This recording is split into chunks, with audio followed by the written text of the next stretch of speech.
Well, hello everybody, and welcome as we are going to watch yet another training video for Old Country Buffet. I remember Old Country Buffet. The chocolate milk was fantastic. The food was mediocre. I tried to apply for a job there as a dishwasher right out of high school, and I wasn't Old Country Buffet material, but watching this training video makes me feel like I'm special, and they actually did give me a call back. So that's what we're going to do today. And this, ladies and gentlemen, as we see here up on the screen, wherever, is one of the most legendary work training videos out there. And you will see very soon why this is such a classic, legendary video. This video in particular is from the actual guy that played the Carver in this video. So I want to do it from his channel, give him a view, give him a like. So he's kind of dedicated a whole YouTube channel over this video he was in 30 years ago, 25, something like that. It looks like it's late 80s, maybe to mid 90s. This is a classic. Let's just get right into it. I'm so excited to present this to you guys, and let's get in on the action. So this is in the Old Country Buffet training video. That's what he has titled. This is segment 3. This is where it gets good and juicy on all accounts. Here we go. Your other shift duties. We'll begin with your second shift duty, greeting and serving guests. Good evening. Fried enough to eat today? Boy, I'll say. Well, that's great. Would you care for some ham or beef? A little both, I think. All right. Making friendly conversations like this is a big part of greeting and serving guests. At other buffet-style restaurants, guests often feel they're on their own. Once they've paid for the meal, no one pays much attention to them. Yeah. At Old Country Buffet, Here's your trough of food. Go to it, pick it out, and you sit back down and eat it, you pig.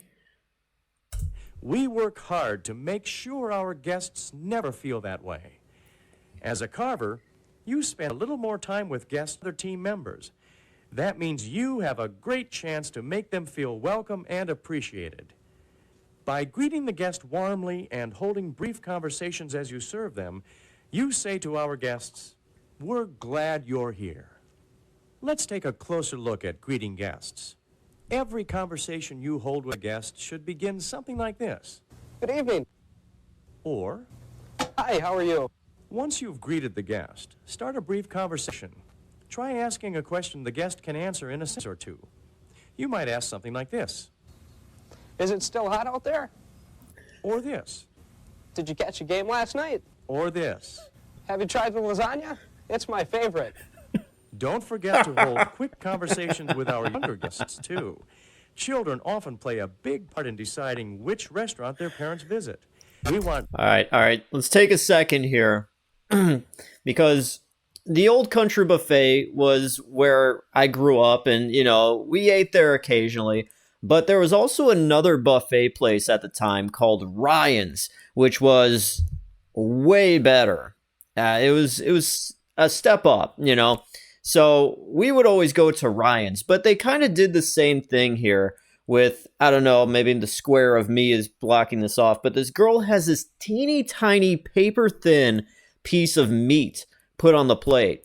And at Ryan's, they also had, all you could eat steak, at some points, which I didn't understand at the time as a kid, because you could, before go to the buffet, order like a steak at the cash register and they'd bring it out. And I never understood, why would you order a steak from there when you got free steak in the buffet, free, quote unquote. And I didn't realize, the steak that they served out on the buffet line was like F tier steak. It was bottom of the barrel trash.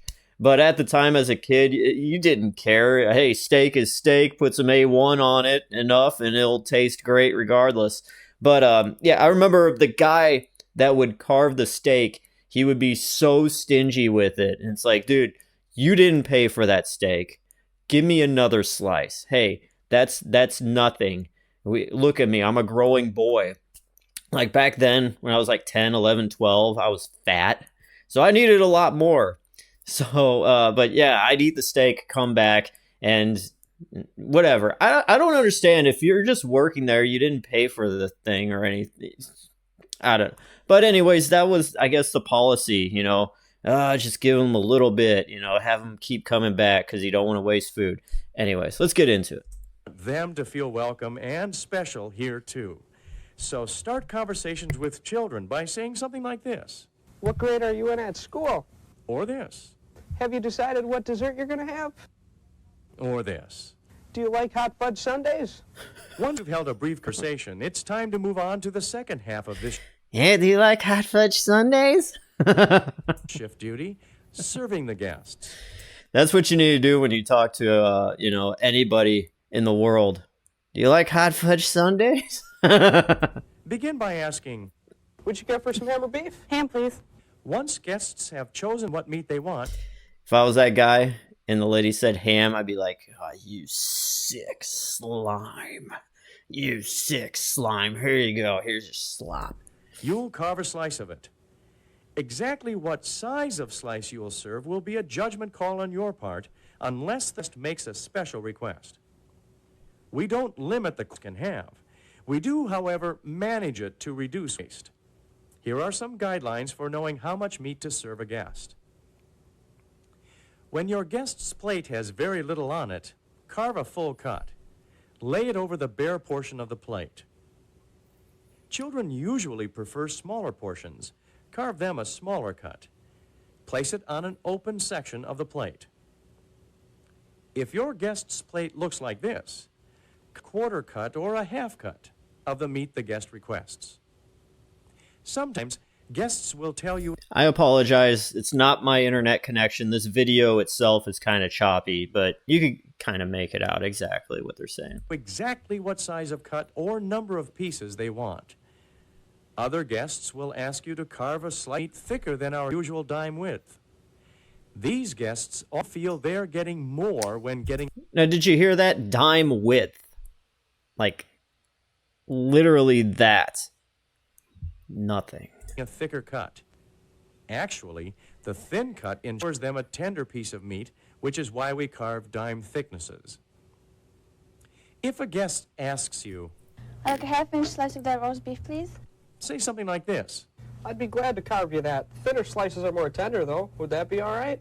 You can always come back up for more. Okay. Of course, if the guest insists on a thicker slice, honor the request. No matter what the topic of your conversation has been or what size slice you've served, you will end each guest contact with the same phrase. How's that for you? That's fine, thanks.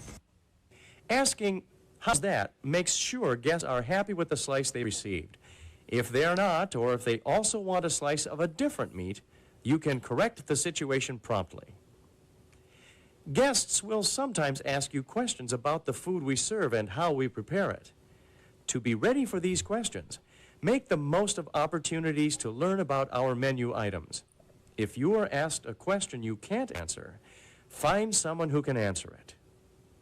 The nearest manager is usually a good place to start. Your third The guy, that manager, looked like he was just pissed. He just doesn't want to be there. manager is usually a good place to start.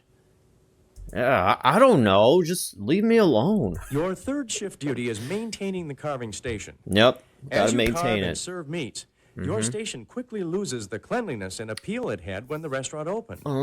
Throughout your shift, makes sense. you'll complete routine cleaning and maintenance tasks to return your station to its original appearance. Here are some of the tasks you'll complete. Wipe grease from the carving board with a paper towel. Grease and meat scraps spoil the appearance of your station. Wipe them away frequently. Okay. Discard the used paper towels in the wastebasket immediately. Keep the wastebasket That meat looks like in a spot that Poop. is. Then, wipe the carving board, front board, and stainless steel surfaces with a clean, sanitized towel. In between groups of guests, to wipe your carving knives and chef's forks with your clean, sanitized towel. wipe it off. Keep an eye on the walls, mirrors, sneeze guards, and floors around your station to make sure they stay clean. If they aren't, Use the time between guests to clean them. Or spills. I don't know. I would feel like if I was approaching the guy and I saw him wiping down a wall, I wouldn't want him to serve me meat after he was just touching a dirty wall. I don't know. That's just me. I'd be like, hey, wash your hands first or something, you know? Or I could cut my own meat. You keep cleaning that wall, brother. Immediately by guarding the area personally or putting up a wet floor sign until the spill can be cleaned up. Damp mopping the area with hot, soapy water, and leaving the wet floor sign in place until the area is completely dry. Be sure to wash your hands after performing every cleaning. There we go. There we go. Good job. Rinse out your towels frequently in sanitizing solution. Towels that aren't sanitized frequently not only are unappetizing to look at, but they also leave streaks on the stainless steel. Maintaining the carving station includes maintaining carving knives.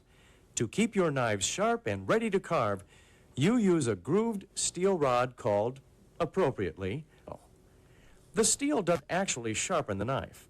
It hones it by aligning microscopic burrs on the edge of the blade. After cutting about 10 to 15 slices of meat, you will notice that your knife isn't cutting as easily as it was when it was first sharpened. It's then that you'll use the steel to restore the knife's edge. Here's how to use the steel.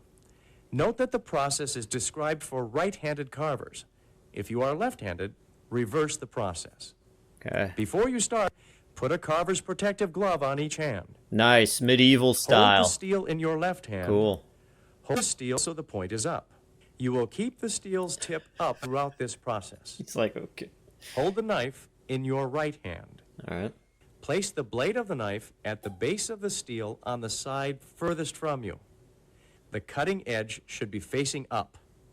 Blade up the steel, working left to right. Make sure the entire blade is drawn across the steel. Next, blade of the knife at the tip of the steel on the side closest to you. Again, the cutting edge should face up. Draw the blade down left to right. This hones the other side of the blade's cutting edge. Nice. Repeat this process several times on each side of the cutting edge. I think I just learned Draw something the today. blade over the clean, sanitized towel lying on the carving counter. Do not hold the towel in your left hand. Your Okay. carving knives are sharp enough to slice not only through the towel, but all fingers. Remember, knives are never taken to the dish room for cleaning. Okay. Once you have wiped the steel with your clean, sanitized towel, return it to its appropriate place. Your fourth shift duty is assisting when the guest flow is light. When there are no guests at your station and you're caught up on your own tasks, you'll assist line attendants. How about no, and I just pretend I'm still so busy? How about that? Your final shift duty is doing whatever it takes to take care of the guests.